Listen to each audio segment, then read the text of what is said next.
JB, he had 7 assists. Oh, so he passing early. Yeah. Okay. Found an open man. Okay. Found an open man. Still trying to trust his Achilles. I don't remember him ever passing like this. No. That's good work, man. That was a great Euro. Oh, good steal, boy. Hey! Big as hell. Gotta have it. Tatum's shoes suck, though. I don't think anybody likes them joints. Really? Oh, Yeah. golly. Killer move. His shot, his form is pure. Pure? I like it, bro. I respect that. Good In and Out burgers. Let me take you to In and Out, man. What you want? Animal style? What you want? Nah. Good I shot, want boy. style. That's crazy. That's crazy.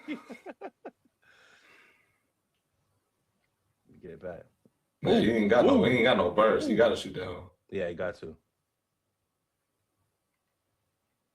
So you think he came back too fast? You think this is good timing? Because I know we talked about that the first pod. I mean, he don't look crazy. I mean, he don't look like he in there just. He don't look fully explosive yet. But I mean, yeah. It's obviously a threat. He knows how to play ball. Yeah. Joe Mazzulla, man. I like Joe. I like Joe Mazzulla. I ain't gonna lie. Man, he added up, ain't he? Good God. Let's see what he had to say, bro. Tonight, how would you describe this feeling right now? It was surreal. It was an emotional day. It's been a long journey. God is the greatest. Come on, boy. Come on, boy. Many days I dreamed about this, and for it to finally happen and share with my family, my teammates, the crowd, it was everything I could have dreamed of. What can you tell us about that journey you just mentioned? It's been tough. Emotional. A lot of times I doubted myself. A lot of nights I spent crying. But I just try to keep showing up every day and try to put my best foot forward. And I still got a long way to go, but this is a huge step for me. How important was it to be around the team? Because you were around these guys all the time, it felt like. Yeah, I think just for me, being around these guys, they motivated me the way they attack the season. And keep it playing them to the rest of and been together. Going through rehab is lonely. You kind of feel isolated. And it's not intentional. You can't be out there a part of the team. So being around as much as I possibly could just still made me feel like I was a part of the group. And that helped me out a lot. Well, Jayson, we're happy to have you back. Congratulations on the win and the return. We'll see you soon. Thank you. All right, man. Well, it's good to see Tatum back. The main part of the segment, or what we really want to talk about, is what was going on, or at least Carmelo. And some people say, hey, it's Jaylen Brown's team. Jaylen Brown is the guy. He's having an MVP level season. And he should, when Tatum gets back, Tatum should take that step back. And I guess the main question is, has it always been Jaylen's team? Things like that, man. So I'm going to start off with, I don't think, it just depends, right? It really depends. I think there was a time when it was, you could say, heart and soul. I think people get heart and soul confused with whose team it is. You feel what I'm saying? So like back when Marcus Smart was the heart and soul, the energy guy, maybe the vocal one we spoke the most. That could have been that. That could have been him. I don't really see JB as much of a speaker or anything like that. Like it doesn't feel like he's the main one really driving that. So I think it was Tatum's team. I think it was Tatum's team the whole time. Obviously, Jaylen Brown is just as good as Tatum. You know what I'm saying? Finals MVP and stuff Finals MVP and stuff like that. So, at the end of the day, it really doesn't matter. Ever since Jaylen Brown and Tatum have been on the same team, just like any team, when you go home and you in your bed, you at your crib, you at your dinner table, you talking to your family, you're going to feel like you're the best one on the team. Your family member's going to say, hey, you're better than Tatum. Tatum don't pass enough to you. That's how it always goes. Okay. So I think both these guys have balanced that their whole career of sharing the spotlight with each other, almost being the same guy. Tatum's had great moments. Brown's had great moments. They've done that. They understand what it is. And they don't have to love each other 100% or be the most biggest fans of each other to coexist. And they have coexisted for literally, it feels like 10 years, 8 years. So they won a championship together. So to be honest, I don't think there's much of a topic. Tatum gonna come back, be Jayson Tatum. Jaylen Brown gonna come back, be Jaylen Brown. That's how it is anywhere professional basketball wise. You don't gotta be the guy's best friend. He has to do what he has to do. You have to do what you have to do, and we have to win games. Everybody win games, you're gonna have a job. So I don't even think it matters, to be honest, man. That's just what it is. It's just it's average. It happens everywhere.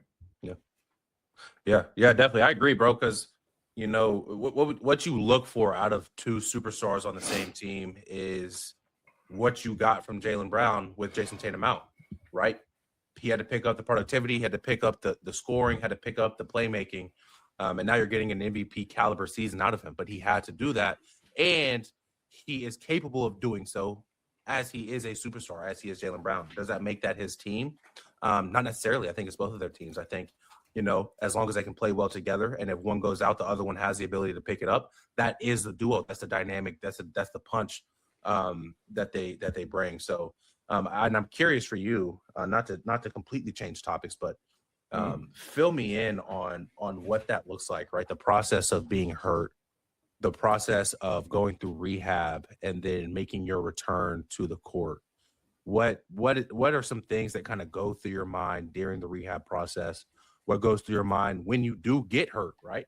And then what does that first game back look like? Is it just adrenaline filled? Are you super focused? Are you really thinking about the injury a lot, making sure that you're kind of, catering to that, right? What is that mindset behind that? I think first and foremost, for any player, it just, even if you fall out of the rotation and you're not even hurt, you just fall out of the rotation. It all depends on your role, right? Jayson Tatum, it's a lot nicer for him to get hurt than somebody fringe NBA player, right? Yeah. James Wiseman tore his Achilles last year. Now he's not on NBA roster. You know what I'm saying? But Jayson Tatum, max contract, security, you know what I'm saying? He gonna come back, start automatically, get the shine, get the love. So that's not even really a question. Okay. So I think that's the first thing that determines how a player feels. Like, is he comfortable? Is he gonna be able to get back, or is he on the fritz? If you're on the fritz, that's devastating, obviously. Yeah. But for someone like Tatum, you know what I'm saying, obviously, fellas. So that's number one. Then, you know what I'm saying, if you're on the fridge, you're rushing stuff back, all that stuff, you want to get back, you want to show. Then you got to prove it. Tatum don't have to prove anything. If you want to sit out this year and come back next year, he'll be fine. Somebody else can prove it. So I think that's the first thing. But, I mean, the process, obviously, getting hurt's always ass. No matter what it is. You know what I'm saying? You got to learn to trust it again. Obviously, I had surgery on my shoulder. And it's things, once you get surgery, it's never going to feel the same. Obviously, Tatum don't got that explosive burst right now. Obviously, he'll get it back. But, you know what I'm saying, the way his biomechanics, all that stuff is changed for life now. Yeah. So just having to get through that. And the last day, man, that first game back, I broke my toe, came back. First game, I came up at Tusculum. My senior year, I came off the bench. First game, sub in, and you just like, you know what I'm saying? Especially if you come into a big game. We were playing our rival, and it's just like, damn, like, you don't want to – the team already been playing without you. Right. So you don't want to come in and be an asshole, or you coming in taking every shot and stuff. Give me the rock, so them first two quarters, the first half, you in there, you passing like you was. I ain't never seen Tatum just catch it one more quick. That's off. Yeah. But that's just how you feel. And then obviously, you know what I'm saying, how it happened for him. He got the putback always, even if you're hurt or not. Begin the game, you want to get yourself an easy one, feel good, and then – once you see one go in, you make a good pass, you get a rebound. Okay. Yeah. We're in the flow now. Kicks back in. Yeah, absolutely. Yourself. Okay. Absolutely. Now we're fine. And then now for him, it's just about building consistency. And then it's about, I don't know if he'll sit out next game. You know what I'm saying? Maybe he's not playing back to backs or the quick turnaround. Because that's the biggest thing that gets you. Obviously, you can play one game. Yeah. But then you're on your, you know what I'm saying, 2 weeks in, you've been playing every game. Okay. Now it's bothering you. You cannot simulate that type of body expenditure that you'll get in the game. So that's the biggest thing I think for watching out for him. Obviously, he just can't get hurt again. He knows that. Yeah. But you just can't, because then that's 2 seasons out. Yeah. And then that's a lot. That's a lot. 2 seasons, 2 injuries. Clay did that with the Achilles and the ACL and then Achilles. That's now Clay's not looking the same. Obviously, Clay's old, but KD did it twice too with the Achilles, didn't he? Nah, he strained his calf in the playoffs, came back early, and then Achilles. That's what it was. And then missed the finals when they lost to the Raptors, and they missed that first year with the Nets. Yeah, and we talked about that too a while ago, specifically when Halliburton tore his Achilles, and you brought up the issue with so many NBA players tearing their Achilles. What were your thoughts, if you don't mind refreshing me and then informing people? What were your thoughts on the Achilles tears? Why do you think it's happening so much? How can you prevent it if you even can? Yeah, I mean, obviously, I don't think there's any foolproof prevention. I mean, KD Halliburton had both had the calf strain and then came back early. Both happened in the playoffs, came back early. Now we got, Achilles tears, right? How you miss the whole season. I think the biggest thing, so Dame towards Achilles last year, notable people. Dame towards Achilles, Tatum, and Halliburton. Tatum and Halliburton played Team USA. Yeah. So you got to think Halliburton was just in the finals. Tatum was in the conference finals. Mm-hmm. And Tatum's in the conference finals literally every single year. Yeah. So you go conference finals. Finals ends in June.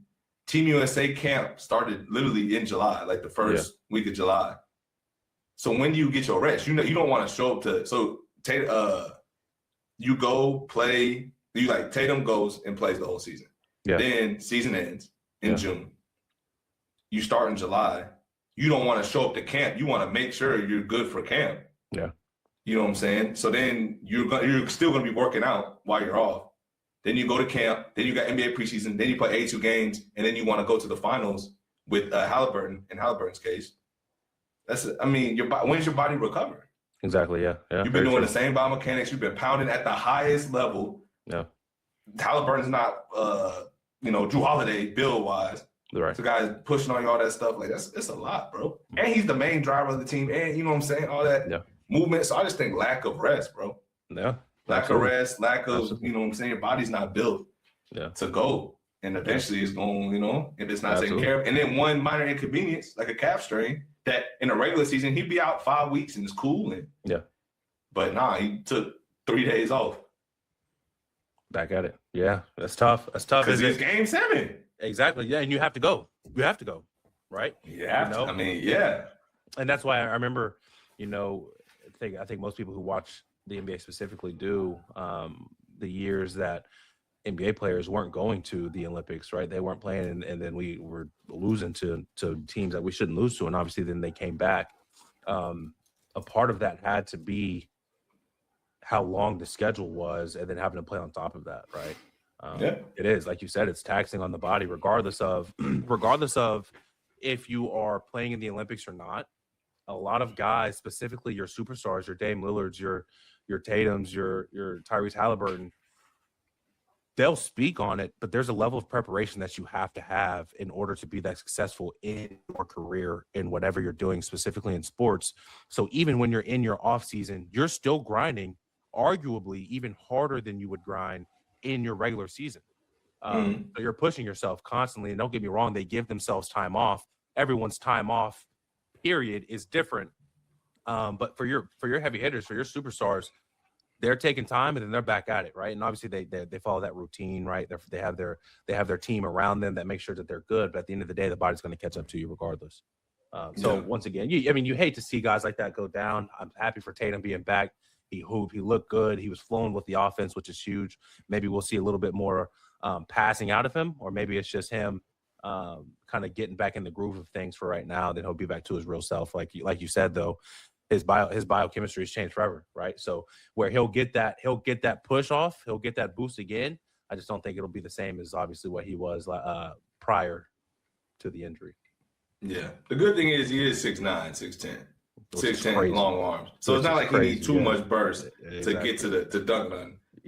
But the last thing is, though, even Olympics, non-Olympics, whatever, majority of people get through a season and they banged up at the season. Like they have something that's wrong. Mm-hmm. So whatever it is, hamstring. And the crazy part about the body is, okay, your hamstring was bad all season. Then next year it's your knee because your hamstring's still compromised, but your knee take on it. And then it ends up your ankle. Okay, ankle. Now you broke your foot. How the hell you break your foot? You know what I'm saying? Stuff like that. I was just running and now my foot's broke. Stuff like that, man. So absolutely. Compounds, bro. But all right, man, we're going to move on to the last topic.